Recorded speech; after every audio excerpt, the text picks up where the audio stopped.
नमस्कार, मैं अजीत कुमार दुबे, सरदेवी महाविद्यालय अंडा दुर्ग, सहायक प्राध्यापक हिंदी। आज मैं आप सबों को बीए द्वितीय वर्ष की पाठ्य पुस्तक हिंदी साहित्य से ली गई भारतेंदु हरिश्चंद्र का नाटक अंधेर नगरी चौपट राजा टकेसर भाजी टकेसर खाजा का संक्षिप्त वर्णन करने जा रहा हूँ। यह जो नाटक है अंधेर नगरी चौपट राजा भारतेंदु हरिश्चंद्र जी की लिखा हुआ है। इस नाटक के माध्यम से बताया गया है कि बहुत समय पहले की बात है, कोसी नदी के किनारे एक संत अपने शिष्य के साथ कुटिया बना करके रहते थे। दोनों का ज़्यादातर समय भजन कीर्तन और ईश्वर की आराधना में तथा पहलवानी में बीतता था। एक बार दोनों देश भ्रमण के लिए निकले और उन्होंने भ्रमण करते करते एक राज्य में जाकर के पहुंच गए। ऐसे राज्य में पहुंचे जहां पे हर एक चीज़ सस्ती मिल रही थी और वहीं पे उन लोगों ने विश्राम करने लगा। तो वहाँ पे गुरुजी ने शिष्य को 1 रुपये दे करके उसे सब्जी लाने के लिए भेज दिया। गोवर्धन दास जब मंडी पहुंचा तो उसने सब्जियों का मोल भाव करना शुरू किया। पूछा तब पता चला कि सभी वस्तुएं एक भाव से मिल रही है। सभी वस्तुओं का कीमत 1 रुपये शेर की भाव से थी। क्या दही, क्या मिठाई, क्या सब्जी, सभी भाव टकेसर में मिल रही थी। वहीं मिठाइयाँ, सब्जी सब टकेसर में वहाँ पे बिक्री हो रही थी। उसने सोचा कि सब्जी रोटी तो रोज़ रोज़ खाते हैं, क्यों नहीं आज यहाँ पे इस पैसा से मिठाइयाँ खरीद ली जाए। और वो मिठाई लेकर खुशी खुशी कुटिया में महंत जी के पास पहुँच गया। जब वो महंत जी के पास पहुँचा तो बोला कि गुरुजी, मैं आज मिठाई लेकर के आया हूँ, और गुरुजी को सारी बातें बताई। महंत जी ध्यान मग्न होकर के बोले, बेटा गोवर्धन दास, जितना जल्द हो सके इस स्थान को छोड़कर यहाँ से चल देनी चाहिए, क्योंकि यह अंधेर नगरी लगता है और यहाँ का राजा महाचौपट है और मूर्ख है। कभी भी हमारे प्राणों पर संकट आ सकता है। पर शिष्य को अच्छा नहीं लगा। वह बोला, गुरुजी, यह स्थान हमें अच्छा लग रहा है, यदि आप आदेश दे दो तो मैं कुछ दिन यहाँ पर रह लूँ।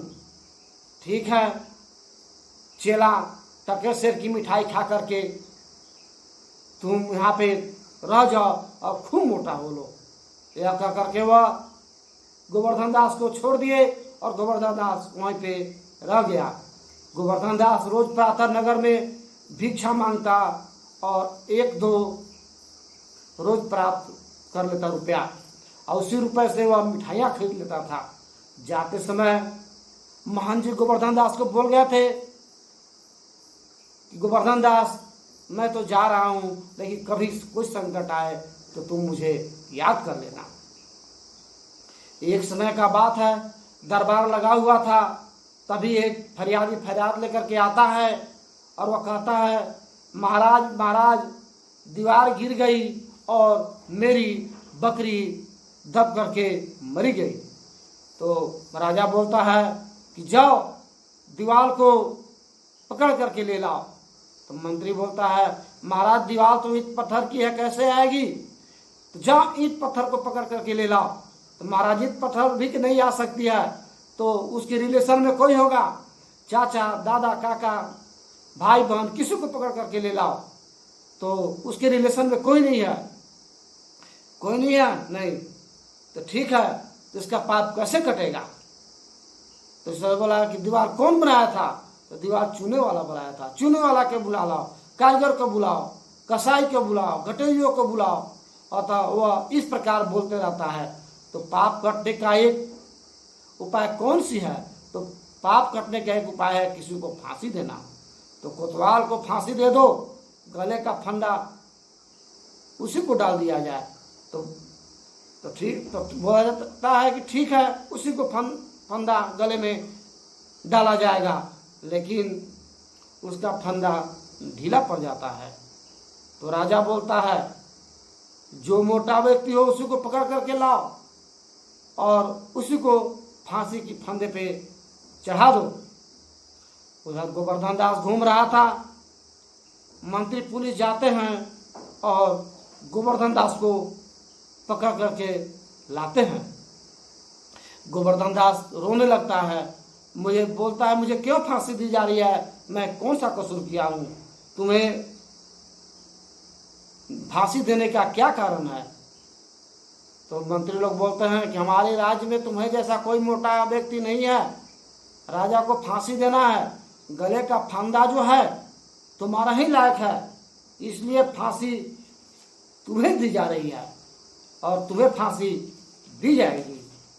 इस बात को सुन करके वह रोने लगता है, भावुक हो जाता है और बोलता है कि कृपया मुझे 2 मिनट गुरु जी को ध्यान कर लेने दीजिए। और वह गुरु जी का ध्यान करता है। इतने में गुरु जी आ जाते हैं, बोलते हैं, क्या हुआ चेला? बोला कि महाराज मुझे फांसी दी जा रही है, मैं तो कोई गलती नहीं की हूँ। उधर बुलाते हैं महंत और गोवर्धन दास को कान में बोलते हैं कि मैं जैसा जैसे कहूँगा वैसे वैसे करना। बोले कि ठीक है। अब उधर फांसी पर चढ़ने की फंदा झुलाया जाता है। महंत जाकर के बोलता है गोवर्धन दास से कि फांसी पर मैं चढ़ूँगा। तो गोवर्धन दास बोलता है फांसी पे मैं चढ़ूँगा।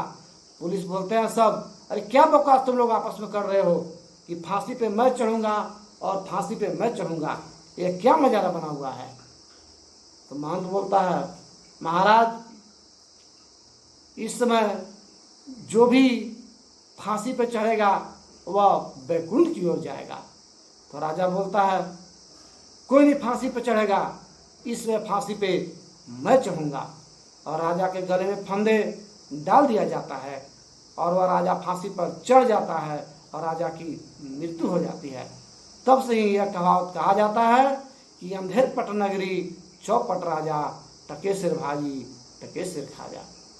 बच्चों, अब इस नाटक के विषय में और कोई जानकारी लेनी हो तो आप हमसे बात कर सारी समस्या का समाधान करा सकते हैं। और जो भी समस्या होगा मैं सब समस्या का समाधान करूंगा। धन्यवाद बच्चों।